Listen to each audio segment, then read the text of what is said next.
Packaging of horticultural products. Packaging fresh fruits and vegetables is one of the more important steps in the long and complicated journey from grower to consumer. Bags, crates, hampers, baskets, cartons, bulk bins, and palletized containers are convenient containers for handling, transporting, and marketing the fresh produce. अब आपका grow हमने कर लिया है, fruits and vegetables को field में grow कर लिया है, लेकिन कंज्यूमर तक पहुंचाना है, उसको सही हालत में पहुंचाना है ताकि उसकी शेल्फ लाइफ भी मेंटेन रहे, पोस्ट हार्वेस्ट लॉसेस भी ना हो। उसके लिए एक अच्छी पैकेजिंग का होना बहुत ज़्यादा ज़रूरी होता है ताकि आपकी शेल्फ लाइफ मेंटेन रहे, डिट्यूरेट ना हो, लॉन्ग टर्म तक स्टोरेज रहे और अच्छे से आपका कंज्यूमर तक क्वालिटी प्रोडक्ट पहुंच जाए। उसके लिए अच्छी पैकेजिंग का होना बहुत ज़्यादा ज़रूरी है। द फंक्शन ऑफ पैकेजिंग और why package produce. A significant percentage of produce, buyer and consumer complaints may be traced to container failure because of poor design or inappropriate selection and use. A properly designed produce container should contain, protect and identify the produce, satisfying everyone from grower to the consumer. सो एक जो अच्छा package container होगा, packaging material होगा, वो अच्छे quality का material contain करेगा, उसको प्रोटेक्ट करेगा और इजीली आइडेंटिफाई भी कर सकते हो कि आपकी पैकेट के अंदर कौन सा प्रोड्यूस हमारा है, and so that it satisfy everyone from the grower to the consumer. That is why packaging is very important, so that you can maintain the shelf life. आप उसकी शेल्फ लाइफ को maintain कर सको, quality ख़राब ना हो product की और अच्छी तरह से ग्रोअर से लेकर वो कंज्यूमर तक पहुँच सके. Now some of the packaging points. Firstly आता है रिसाइक्लेबिलिटी और biodegradability. A growing number of US markets and many export markets have waste disposal restrictions for packaging materials. In the near future, almost all produce packaging will be recyclable or biodegradable or both. Many of the largest buyers of fresh produce are also those most concerned about the environmental issues. तो जो आपका एक अच्छा packaging material होगा वो biodegradable होगा, recyclable होगा. जैसे कि यूएस मार्केट्स में जो मैक्सिमम आपके एक्सपोर्ट मार्केट में पैकेट्स होते हैं वो वेस्ट, उसमें कुछ ना कुछ रिस्ट्रिक्शन लगी होती है कि वो आपका बायोडिग्रेडेबल होना चाहिए, रिसाइक्लेबल होना चाहिए. सो अब जो भी आपके बायर्स है फ्रेश प्रोड्यूस के, जो भी लार्जेस्ट बायर्स है फ्रेश प्रोड्यूस के, सब कंसर्न है एनवायरमेंटल इश्यूज़ को लेकर. सो अगर आपका पैकेजिंग, जैसे प्लास्टिक हम जनरली अवॉइड करते हैं बिकॉज वो नॉन बायोडिग्रेडेबल होता है, इसलिए अब ज़रूरत है कि हम रिसाइक्लेबल और बायोडिग्रेडेबल पैकेजिंग मटेरियल का ही यूज़ करें. Next is variety. The trend is towards greater use of bulk packages for processors and wholesale buyers and smaller packages for the consumers. तो जो भी आपके wholesale buyers है और processors है, उनके लिए ज़्यादा बड़ा पैकेट बल्क पैकेजेस यूज़ किए जाएंगे, और जो भी आपके कंज्यूमर लेवल पे रहते हैं, जैसे हम लोग हैं जो सामान को खरीदते हैं, उनके लिए स्मॉल पैकेजेस यूज़ किए जाएंगे. There are now more than 1500 different sizes and styles of produce packages. जो भी आपके पैकेजिंग मटेरियल्स आते हैं उसमें 1500 से भी ज़्यादा डिफरेंट साइज़ के हैं, वो डिफरेंट स्टाइल्स के हैं. And it varies from the buyer, whether आपका जो बायर है वो होलसेल बायर है, प्रोसेसर है, या फिर आपका जो नॉर्मल कंज्यूमर्स होते हैं वो है. उस हिसाब से ही आपका जो डिफरेंट साइज़ आएगा और डिफरेंट स्टाइल आएगा पैकेज का. So this is the variety. Next is sales appeal. High quality graphics are increasingly being used to boost the sales appeal. Multicolor printing, distinctive lettering and logos are now common. जो भी आपका packaging material रहता है, packets रहते हैं, अब उसकी appeal अच्छी होनी चाहिए. तो उसके लिए बहुत सारी टेक्नोलॉजीज़ का हाई क्वालिटी ग्राफिक्स का यूज़ किया जाता है, जिसमें आपके मल्टी कलर प्रिंटिंग है, डिफरेंट कलर्स में आते हैं आपके जो पैकेजेस है, और उसमें कोई ना कोई लोगो लगा रहता है. सो ये आपकी सेल्स अपील होती है कि मार्केटिंग किस तरह से अफेक्ट हो सकती है एक अच्छे पैकेजिंग से. Next is shelf life. Modern produce packaging can be custom engineered for each commodity to extend the shelf life and reduce the waste. Main aim हमारा पैकेजिंग का यही रहता है कि एक अच्छी पैकेजिंग हमारी शेल्फ लाइफ को इंक्रीज़ करे और वेस्ट को रिड्यूस करे. तो उसके लिए ही मॉडर्न प्रोड्यूस पैकेजिंग को कस्टमाइज़ किया जाता है थ्रू इंजीनियर टेक्नोलॉजीज़, ताकि हम उसकी शेल्फ लाइफ को इंक्रीज़ कर सकें और वेस्ट, पोस्ट हार्वेस्ट लॉसेज या फिर वेस्ट को हम कम कर सकें.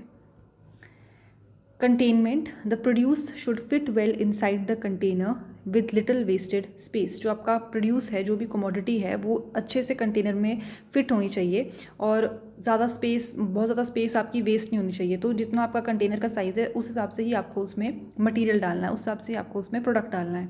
Small produce items that are spherical और ऑब्लोंग, जैसे कि पोटैटो, अनियन एंड एप्पल्स है जिनकी स्फेरिकल और ऑब्लोंग शेप होती है. They may be package efficiently utilising a variety of different package shapes and sizes. और जैसे कि जो दूसरी आइटम्स है जैसे कि एस्पैरागस, बेरीज और सॉफ्ट फ्रूट्स है, इनके लिए हमको स्पेशली डिज़ाइंड कंटेनर चाहिए होगा जो उस पर्टिकुलर आइटम के लिए फिट बैठे। Next is protection. The package must protect the produce from mechanical damage and poor environmental conditions during handling and distribution. Of course हमारा जो मेन एम है वो प्रोटेक्शन का ही है। अच्छी पैकेजिंग इसीलिए ज़रूरी है ताकि हम उसको मैकेनिकल डैमेज और पुअर एनवायरमेंटल कंडीशन से प्रोटेक्ट कर सके। तो एक अच्छा जो पैकेजिंग मटीरियल होगा वो उसको किसी भी तरह का मैकेनिकल डैमेज या फिर पुअर एनवायरमेंटल कंडीशंस की वजह से होने वाला डैमेज से प्रोटेक्ट करेगा। Next is identification. The package must identify and provide useful information about the produce.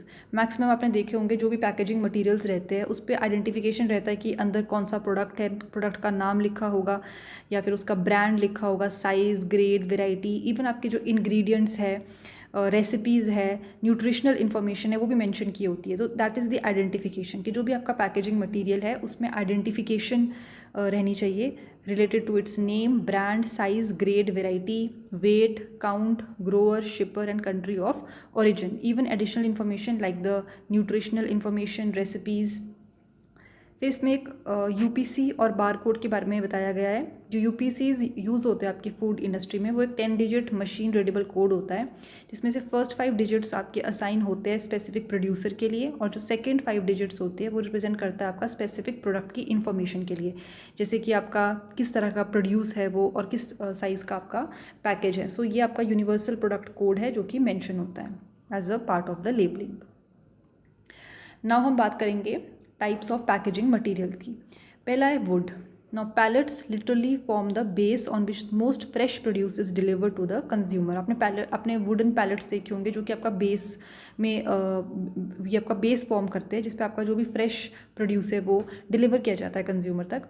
40% जो ये वुड के पैलेट्स है वो आपके सिंगल यूज़ पैलेट्स होते हैं और because many are of a non-standard size, the pallets are built as inexpensively as possible and discarded after a single use. So ये single use pallets होते हैं क्योंकि एक तो ये inexpensive होते हैं और इनको हम easily discard कर सकते हैं एक बार use करने के बाद। Depending on the size of the produce package, a single pallet may carry from 20 to over 100 individual packages. So एक single pallet आपका 20 से लेकर 100 individual packages को carry कर सकता है। और जनरली जो ये पैकेजेस होते हैं ये लूजली स्टैक्ड होते हैं आपके पैलेट्स में सो दैट आपका एयर सर्कुलेशन मेंटेन रहे और bulging and difficult to stack evenly. They must be secured to prevent shifting during handling and transit. So generally आपके जो पैकेजेस है वो लूजली स्टैक्ड रहते हैं। सेकेंड है pallet bins. Substantial wooden pallet bins of mild lumber or plywood are primarily used to move produce from the field or orchard to the packing house. जो palette beans है वो generally हम use करते हैं ताकि आपका जो भी प्रोड्यूस है उसको हम फील्ड्स या फिर ऑर्चर्ड से पैकिंग हाउस तक ले जा सकें। More efficient double wide pallet bins 48 by 80 inches का, this is becoming more common in the some produce operation. For example, small differences in overall dimensions pallet bin can add up to big problems when several hundreds are stacked together for cooling, ventilation or storage. The average life of hardwood pallet bin that is stored outside is approximately 5 years. जो आपका average life है hardwood palette बिन की जिसको हम बाहर store करते हैं उसकी अप्रॉक्सीमेट लाइफ स्पैन रहता है 5 years का। और अगर उसको हम प्रॉपरली हैंडल करते हैं, वेदर से प्रोटेक्ट करते हैं तो जो पैलेट बिन्स की लाइफ है वो 10 years या फिर उससे भी ज़्यादा हो सकती है। नेक्स्ट है wire bound crates. Although alternatives are available, wooden wire-bound crates are used extensively for snap beans, sweet corn and several other commodities that require hydrocooling. जैसे आपकी snap bean है, sweet corn है, जिसके लिए हमको hydrocooling ज़रूरी होती है, जो कि प्री कूलिंग का मेथड है, उसके लिए हम वायर बाउंड क्रेट्स यूज़ करते हैं। Wire bound crates are sturdy, rigid and have a very high stacking strength that is essentially unaffected by water. कुछ एक आप यूज़ कर सकते हैं और जनरली वायर बाउंड क्रेट्स होती है वो डिसेंबल कर सकते हैं after use and shift back to the packer. Next है वुडन क्रेट्स एंड लग्स। ये आपके generally apple, stone fruits, potatoes के लिए यूज़ किए जाते हैं और इसको हम इजीली रिप्लेस भी कर सकते हैं by other type of containers. इसमें आपके साइजेस आते हैं 15 pound, 20 pound, 25 pound wooden lugs और ये यूज़ किए जाते हैं for bunch grapes and some specialty crops that are being gradually replaced with less costly alternatives. Generally इसको हम लेस कॉस्टली ऑल्टरनेटिव्स के साथ हम इसको रिप्लेस कर सकते हैं। नेक्स्ट है कोरोगेटेड फाइबर बोर्ड। ये आपका काफ़ी ज़्यादा यूज़ में रहता है। Corrugated fibre board often mistakenly called cardboard और paste board is manufactured in many different style and weights. काफ़ी ज़्यादा डिफरेंट स्टाइल और वेट्स में अवेलेबल होते हैं आपके कोरोगेटेड फाइबर बोर्ड्स। क्योंकि इसकी कॉस्ट भी कम है, because of its low cost and versatility it is the dominant produce container material and will be probably remain so in the near future. सबसे ज़्यादा जो यूज़ है वो कोरोगेटेड फाइबर बोर्ड का ही यूज़ किया जाता है, बिकॉज एक तो इसकी कॉस्ट भी कम है, वर्सटाइल भी है ये। That is why in the packaging market इसका काफ़ी ज़्यादा यूज़ किया जाता है। Most corrugated fibre board is made from 3 और more layers of paper board manufactured by the kraft process. So kraft process से हम कोरोगेटेड फाइबर बोर्ड्स को डेवलप करते हैं एंड इसमें 3 या फिर 3 से ज़्यादा लेयर्स ऑफ पेपर बोर्ड रहती है। To be considered paper board the paper must be thicker than 0.008 inches. तो जैसे मैंने बताया आपको कि इसमें different layers of paper board रहती है। तो पेपर बोर्ड की जो पेपर बोर्ड बनाने के लिए जो हम पेपर यूज़ करते हैं, जो उसकी थिकनेस है वो 0.008 इंचज़ होनी चाहिए। Kraft paper made from unbleached pulp has a characteristic brown colour and is exceptionally strong. So brown colour का रहता है वो एंड काफ़ी ज़्यादा स्ट्रॉन्ग उसकी स्ट्रेंथ है जो काफ़ी ज़्यादा रहती है। Double faced corrugated fiber board is the predominant form used for produce containers. It is produced by sandwiching a layer of corrugated paperboard between an inner and outer liner of paperboard. So double faced corrugated fiber boards generally use किए जाते हैं और generally जो ये आपके इसमें क्या double faced corrugated fibre board में क्या रहता है कि एक पेपर बोर्ड होता है, उसको हम इनर और outer line facing paper board के बीच में स्टैक करके रखते हैं, उसको सैंडविच करके रखते हैं। The inner and outer liner में बी आइडेंटिकल, या तो वो जो इनर और आउटर लाइनर है वो आपके एक जैसे हो सकते हैं, या फिर जो आउटर लेयर है वो प्री प्रिंटेड हो सकती है और coated to better accept printing. Both cold temperature and high humidity reduce the strength of the fibre board containers. अगर आपका टेम्परेचर कोल्ड रहता है, ह्यूमिडिटी ज़्यादा रहती है, तो फाइबर बोर्ड की स्ट्रेंथ को डिक्रीज़ भी कर सकती है। Unless the container is specially treated, moisture absorbed from the surrounding air and the contents can reduce the strength of the container by as much as 75%। तो अगर आपकी जो कंटेनर है उसको स्पेशली ट्रीटेड मतलब कि उसको हमने अच्छे से मॉडिफाई नहीं कर रखा है, तो वो इजीली मॉइस्चर अब्जॉर्ब कर लेगा सराउंडिंग एयर से, जिसकी वजह से उसकी जो स्ट्रेंथ है वो 75% तक लो भी हो सकती है। New anti moisture coating both wax and plastic are now available to substantially reduce the effect of moisture. So इसी मॉइस्चर से उसको प्रोटेक्ट करने के लिए हमारे पास एंटी मॉइस्चर कोटिंग्स है जो कि वैक्स और प्लास्टिक की होती है, ताकि उसकी स्ट्रेंथ मेंटेन रहे और वो कोरोगेटेड फाइबर बोर्ड आपका ख़राब ना हो। Waxed fibre board cartons, the wax is about 20% of the fibre weight. जो भी आपका वैक्स्ड फाइबर बोर्ड कार्टन्स है उसमें जो आपका वैक्स है वो 20% रहता है फाइबर वेट का, एंड ये काफ़ी ज़्यादा आइटम्स के लिए यूज़ भी किया जाता है। फिर ये 2 टाइप के होते हैं कोरोगेटेड फाइबर बोर्ड, एक होता है प्री प्रिंटेड और एक होता है पोस्ट प्रिंटेड। जो प्री प्रिंटेड कार्टन्स होते हैं ये आपके जनरली रिजर्व रहते हैं for the introduction of new products और न्यू ब्रांड्स। जो भी आपके न्यू प्रोडक्ट्स आ रहे हैं, न्यू ब्रांड्स आ रहे हैं, उसके लिए हम प्री प्रिंटेड कार्टन्स यूज़ करते हैं। इसकी जो अपील होनी चाहिए वो काफ़ी ज़्यादा अच्छी होनी चाहिए, आई कैचिंग अपील होनी चाहिए with the use of graphics that makes it very useful for many situations. The visual quality of the package influences the perception of the product because the buyer's first impression is on the outside of the package. तो अगर आपका print अच्छा होगा carton पे तो एक वो eye catching appeal देगा कंज्यूमर पर, और तभी कंज्यूमर उसको ख़रीदना भी चाहेगा। तो जो इसकी अपील होनी चाहिए वो अच्छी होनी चाहिए, ताकि वो एक फ़र्स्ट इम्प्रेशन जो है कंज्यूमर पर वो एक अच्छा इंप्रेशन दे सके, ताकि लोग उसकी तरफ अट्रैक्ट हो और उसको खरीदें। नेक्स्ट आता है post printed. Post printing is the most widely use printing method for corrugated fibre board container because it is economical and may be use for small press runs. So ये cost effective रहता है post printed carton. However, post printing cartons जो produce graphics with less detail and is usually limited to 1 or 2 colors. Economic तो है लेकिन इसमें आपके ज़्यादा डिटेल्स मेंशन नहीं होती एंड ओनली 1 or 2 कलर्स के लिए लिमिटेड रहता है as compare to the pre printed carton. There are numerous styles of corrugated fibre board containers. Different styles है आपके कोरोगेटेड फाइबर कंटेनर्स के, जिसमें से आपका 1 piece, regular slotted container and the 2 piece full telescoping container famous है। जो आपका regular slotted container है वो मोस्ट पॉपुलर है बिकॉज एक तो ये सिंपल है, इकोनॉमिकल है, और जो रेगुलर स्लॉटेड कंटेनर है उसकी जो स्टैकिंग स्ट्रेंथ होती है वो लो रहती है and it can be used for potatoes. Next is paper and mash bags. Now, consumer packs of potatoes and onions are about the only produce items now packed in paper bags. तो potatoes and onions को हम paper bags में pack करते हैं. In addition to potato and onions, इसके अलावा cabbage, turnip, citrus और कुछ special items भी हम mesh bags में पैक करते हैं. Sweet corn may be still packaged in mesh bags in some markets.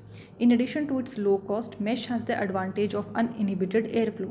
mesh जो होते हैं उसमें आपके होल्स रहते हैं, तो उसकी वजह से क्या होता है, एयर फ्लो बना रहता है. तो एक तो ये कॉस्ट इफेक्टिव भी है और ये आपका एयर की सर्कुलेशन भी होने देता है, जिसकी वजह से आपकी अच्छी वेंटिलेशन होती है और ये बेनिफिशियल भी रहता है अनियंस के केस में. सो उसके लिए हम paper and mesh bags use करते हैं. ये भी आपका इकोनॉमिक है, कॉस्ट इफेक्टिव है, ईजिली अफोर्ड कर सकते हैं और साथ में साथ ये एडवांटेज देता है आपका अनइनहिबिटेड एयर फ्लो की, जिसकी वजह से गुड वेंटिलेशन रहती है.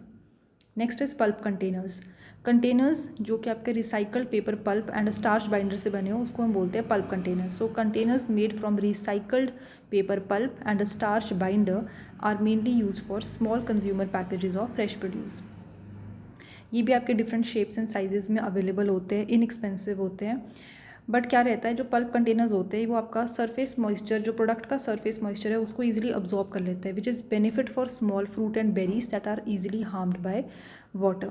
सो pulp containers can absorb the surface moisture from the product. जो भी आपका प्रोडक्ट है आपने पल्प कंटेनर्स में डाल रखा है, जो भी उसका सरफेस मॉइस्चर रहता है, तो ये पल्प कंटेनर उस मॉइस्चर को अब्जॉर्ब कर लेता है और ये बेनिफिशियल रहता है स्मॉल फ्रूट एंड बेरीज़ के लिए. बिकॉज क्या होता है, जो आपके स्मॉल फ्रूट्स एंड बेरीज़ है वो मॉइस्चर की वजह से ईजिली हार्म हो सकते हैं. तो ये पल्प कंटेनर उस मॉइस्चर को अब्जॉर्ब कर लेगा. और जो पल्प कंटेनर्स है ये बायोडिग्रेडेबल है, ये आपके रिसाइकल्ड मटेरियल से बने हुए हैं, तो इजीली आप इसको रिसाइकल भी कर सकते हो. नेक्स्ट है wooden baskets and hampers. Wire reinforced wood veneer baskets and hampers of different sizes were once used for a wide variety of crops from strawberries to sweet potatoes. So wooden baskets and hampers को हम strawberry से लेकर sweet potatoes तक use कर सकते हैं, जो कि डिफरेंट साइजेस में अवेलेबल है. ये आपके ड्यूरेबल होते हैं और ईजिली आप इसको ट्रांसपोर्ट भी कर सकते हो. However, cost, disposal problems and difficulty in efficient palletization have severely limited their use to mostly local grower markets where they may be reused many times. तो इसके कॉस्ट की वजह से और डिस्पोजेबल प्रॉब्लम से इसको हम डिस्पोज नहीं कर सकते इजीली, और एफिशिएंट पैलेटाइजेशन की डिफ़िकल्टी की वजह से ये सिर्फ लोकल ग्रोअर मार्केट्स तक ही लिमिटेड रह गया है. एंड जिसको हम वेयर दे में भी reuse many times, local growers तो इसको रीयूज़ ईजिली कर सकते हैं, लेकिन ये थोड़ा लिमिटेड लोकल ग्रोअर मार्केट्स के लिए ही रह गया है. Next is plastic bags. ये भी आपका प्रीडोमिनेंट मटेरियल है for fruit and vegetable consumer packaging. Generally जो आपके फ्रूट्स एंड वेजिटेबल्स ग्रोअर्स बेचते हैं कंज्यूमर को, वो पॉलीथीन या फिर प्लास्टिक बैग्स में ही बेचते हैं. ये भी आपकी wide range of thickness and grades में अवेलेबल होते हैं to control the environmental gases inside the bag. The film material breathes at a rate necessary to maintain the correct mix of oxygen, carbon dioxide and water vapor inside the bag. तो जो plastic bags होते हैं इसमें जो gases का mixture है जिसमें oxygen, carbon dioxide and water vapour है, वो ईजिली करेक्ट रेशियो में मिक्स रहती है in plastic bags. Next is shrink wrap. ये आपका न्यूएस्ट ट्रेंड आया है इन प्रोड्यूस पैकेजिंग, जिसमें आपका potatoes, sweet potatoes, apples, onion, sweet corn, cucumber और वेराइटी ऑफ ट्रॉपिकल फ्रूट्स हम श्रिंक रैप कर सकते हैं. Shrink wrapping with an engineered plastic wrap can reduce the shrinkage, protect the produce from disease, reduce mechanical damage and provide a good surface for stick on labels. तो shrink wrapping क्या करते हैं आपके, एक तो आपकी जो श्रिंकेज है फ्रूट्स की उसको रिड्यूस करेंगे, डिजीज़ से प्रोटेक्ट करेंगे, मैकेनिकल डैमेज को भी रिड्यूस करेंगे और एक गुड सर्फेस देंगे for stick on labels. This is a new technology और द न्यूएस्ट ट्रेंड है जो कि आपका पैकेजिंग में यूज़ किया जाता है. Next is standardization of packaging. Many of the large volume buyers of fresh produce are those most concerned with the environment. They demand less packaging and the use of more recyclable and biodegradable material, yet would also like to have many different sizes of packaging for convenience. अब generally लोग क्या है, environment की तरफ काफ़ी concern हो रहे हैं, तो generally people are avoiding the use of plastics or polythenes because more environment friendly packets are in demand. So generally हमको स्टैंडर्डाइजेशन ऑफ पैकेजिंग हमें यही बताना चाहता है कि हमें ऐसे पैकेजिंग मटेरियल का यूज़ करना चाहिए जो कि आपके रिसाइक्लेबल हो और बायोडिग्रेडेबल हो. Packers want to limit the variety of packages they must carry in stock, yet they have driven the trend towards pre-printed individualized containers. Packaging technology, market acceptability, and disposal regulations are constantly changing. When choosing a package for fresh fruits and vegetables, packers must consult the market, and in some markets, standard package may be required by law. Now the packaging materials in use. अब जो भी packets हम बनाते हैं fruits और vegetables या फिर fresh produce को मार्केट करने के लिए, वो कौन कौन से मटेरियल से बना होता है. सो इसमें आपके CFP corrugated fibre board boxes आते हैं, wooden boxes, sacks, palletisation, ventilation of packages, cushioning material, control and modified atmosphere packaging, vacuum packaging and edible packaging. अब एक एक करके हम इनको देखेंगे. फर्स्ट है CFB बॉक्सेस. CFB मतलब कि कोरुगेटेड फाइबर बोर्ड, और ये मोस्ट वाइडली यूज्ड मटेरियल है for fruits and vegetable packaging. इसके क्या क्या कैरेक्टरिस्टिक्स रहते हैं. एक तो इसका लाइट वेट होता है, स्ट्रॉन्ग होते हैं, स्ट्रेंथ इसकी अच्छी होती है, फ्लेक्सिबल होते हैं, डिफरेंट शेप एंड साइजेस में अवेलेबल है, ईजिली हम इसको स्टोर कर सकते हैं, ईजिली यूज़ कर सकते हैं, गुड पॉइंटिंग कैपेबिलिटी होती है इसमें, और इकोनॉमिकल होते हैं, ईजिली अफोर्ड कर सकते हैं हम इसे. Next is wooden boxes. इसके लिए जो मटेरियल यूज़ होता है वो नेचुरल वुड होती है या फिर इंडस्ट्रियली मैन्युफैक्चर्ड वुड होती है, and wood based sheet materials होते हैं. सेकेंड आता है आपका sacks. Sacks are traditionally made of jute fibre और similar natural material. So sacks आपके जूट फाइबर से बने होते हैं, फिर कोई भी उस तरह का नेचुरल मटेरियल है उससे बने होते हैं, और जनरली ये आपके प्लेन वीव में होते हैं. Natural fiber sacks have in many cases been replaced by sacks which are made of synthetic material. तो generally natural sacks जो है आपके अब वो रिप्लेस होने लगे सिंथेटिक मटेरियल से और पेपर से, due to the cost factors, appearance, mechanical properties and risk of infestation and spreading of insects. So natural sacks are being replaced by the synthetic sacks. Sacks made of polypropylene or type plain weave are extensively used for root vegetables. So root vegetables के लिए generally हम polypropylene of type plain weave weave वाले sacks use करते हैं for the root vegetables. And generally synthetic sacks है वो आपके replace कर रहे हैं natural sack को. Third is palletization. पैलेटाइजेशन आपकी यूज़ होती है फ्रूट और वेजिटेबल की पैकेजिंग की ट्रांसपोर्ट के लिए इन द डेवलप्ड कंट्रीज़. ये आपकी labour cost in handling is greatly reduced. जो एडवांटेजेस है इसकी, ट्रांसपोर्ट कॉस्ट में be reduced, goods are protected and damage reduced, mechanised handling can be very rapid. So ये इसके एडवांटेजेस है कि इसकी जो ट्रांसपोर्ट कॉस्ट है वो भी कम हो जाती है, और आपके गुड्स अच्छे से प्रोटेक्टेड रहते हैं, और डैमेज भी रिड्यूस्ड रहता है, और जो मैकेनाइज्ड हैंडलिंग है वो भी आपकी काफ़ी ज़्यादा इसमें जल्दी हो जाती है. फिर है ventilation of packages.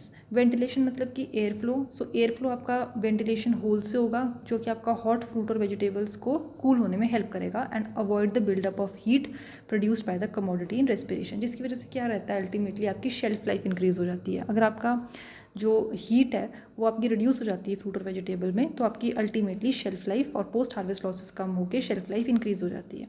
So holes are also important in cooling the fruit when the packages are placed in the cold storage, especially with forced air cooling. Ventilation holes improve the dispersal of ethylene produced. Ethylene भी आपकी shelf life को कम करता है because वो ripening की process को increase कर देता है.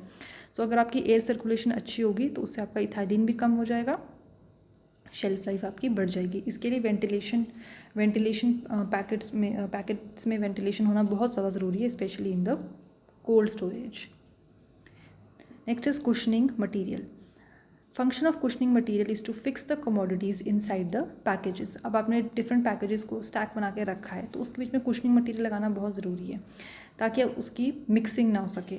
So prevent them from mixing about in relation to each other and the package itself when there is a vibration or impact. So cushioning materials के लिए बहुत ज़्यादा ज़रूरी होते हैं, बिकॉज जब आप ट्रांसपोर्ट करते हो तो ब्रूजिंग हो सकती है, स्क्रैचेस आ सकते हैं, तो उसको अवॉइड करने के लिए हमें कुशनिंग मटेरियल का यूज़ करना बहुत ज़्यादा ज़रूरी है, ताकि आपके जो भी प्रोडक्ट्स हैं वो आपस में टकराए ना और अच्छी स्ट्रेंथ भी मेंटेन रहे.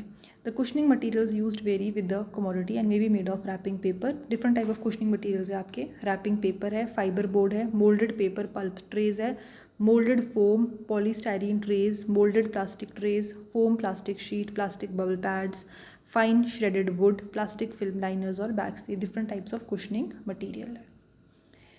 Next is controlled atmosphere. Now this is very important. Controlled atmosphere ये एक आपका storage atmosphere that is different from the normal atmosphere in its composition. इसमें गैसेस का कॉम्पोजिशन अलग रहता है as compare to the normal atmosphere, जिसमें आपका ऑक्सीजन जनरली कम रहता है और कार्बन डाइऑक्साइड ज़्यादा रहता है. So this refers to a storage atmosphere that is different from the normal atmosphere in its composition, wherein the component gases are precisely adjusted to specific concentration and maintained throughout the storage and distribution of the perishable goods. So gases का adjustment कुछ इस तरह से रहता है ताकि आपकी shelf life increase हो सके और post harvest losses decrease हो सके. Hence, the system requires sophisticated instruments to monitor the gas level and is therefore practical only for refrigerated bulk storage or shipment of commodities in large containers. So, ये practical application सिर्फ आपकी refrigerated bulk storage और shipment of commodities जो आप large containers में transport करते हो उन्हीं के लिए आपका controlled atmosphere generally use किया जाता है. इसमें generally low oxygen रहता है और high carbon dioxide रहता है, जैसे कि टोमेटो के केस में है. It prevents the proper ripening even after removal of the fruit to air. And controlled atmosphere enhances the danger of chilling injury. Next है modified atmosphere packaging. Modified atmosphere packaging में क्या होता है, जैसे कि आपका controlled atmospheric packaging में आपका there is a means to control the atmospheric components, लेकिन unlike the controlled atmosphere packaging there is no means to control precisely the atmospheric components at a specific concentration. इसमें आप control नहीं कर सकते हो, जो भी आपका एटमॉस्फेरिक कंपोनेंट है उसको हम कंट्रोल नहीं कर सकते. कंट्रोल्ड एटमॉस्फेरिक पैकेजिंग में तो हमें पता चल रहा था कि नाम से पता चल रहा है कि हम जो भी आपकी गैसेज है उसको हम कंट्रोल खुद कर रहे हैं, लेकिन मॉडिफाइड एटमॉस्फेरिक पैकेजिंग में हम उसको कंट्रोल नहीं कर रहे. यही डिफरेंस रहता है. Modified atmosphere conditions are created inside the package by the commodity itself or by the active modification. यानी कि जो आपका मटेरियल है, जो आपकी कमोडिटी है जिसको हमने पैक किया है, वो खुद ही ऐसी कंडीशंस डेवलप करता है जिसकी वजह से आपका एटमॉस्फेयर मॉडिफाई हो जाता है. हम कुछ कंट्रोल नहीं करेंगे उसमें, बट जो कमोडिटी है वो खुद ही ऐसी कंडीशंस को मेंटेन करेगी. यही मेन डिफरेंस रहता है आपका.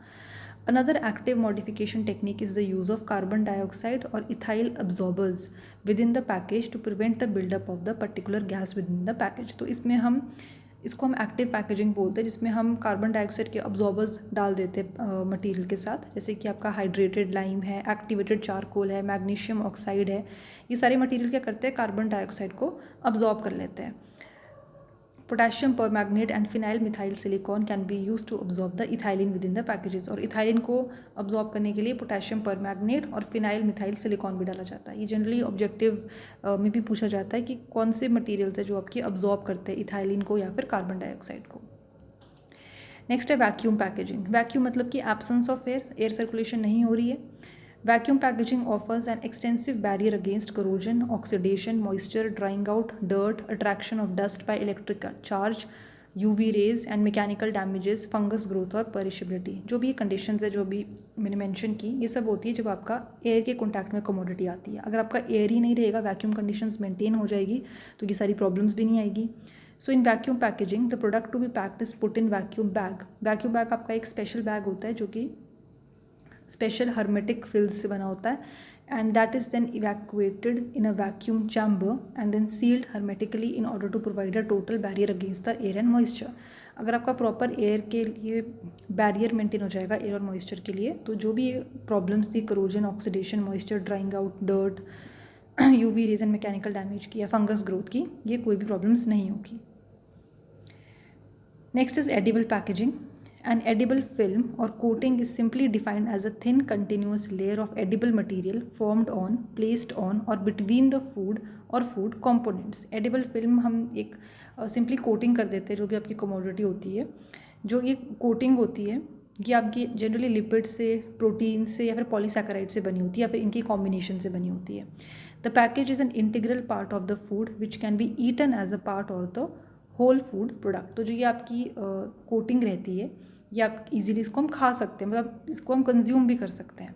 Selection of material for use in edible packaging is based on its properties to act as a barrier to moisture and gases, mechanical strength, physical properties and resistance to microbial growth. अब कौन सा material हमको as use करना है edible packaging पे, ये depend करता है आपका उसकी प्रॉपर्टी पे कि वो एज अ बैरियर एक्ट कर रहा है मॉइस्चर और गैसेस के लिए या फिर मैकेनिकल स्ट्रेंथ प्रोवाइड कर रहा है, रेजिस्टेंस प्रोवाइड कर रहा है माइक्रोबियल ग्रोथ के लिए. ये डिपेंड करेगा कि उसकी प्रॉपर्टी क्या है, उस पैकेजिंग की, उस एडिबल पैकेजिंग की प्रॉपर्टी क्या है. और ये मैंने बता दिया कि आपके जो मटेरियल्स हम एडिबल पैकेजिंग के लिए यूज़ करते हैं वो रहते हैं लिपिड्स, प्रोटीन्स एंड पॉलीसैकेराइड्स या फिर इनका कॉम्बिनेशन.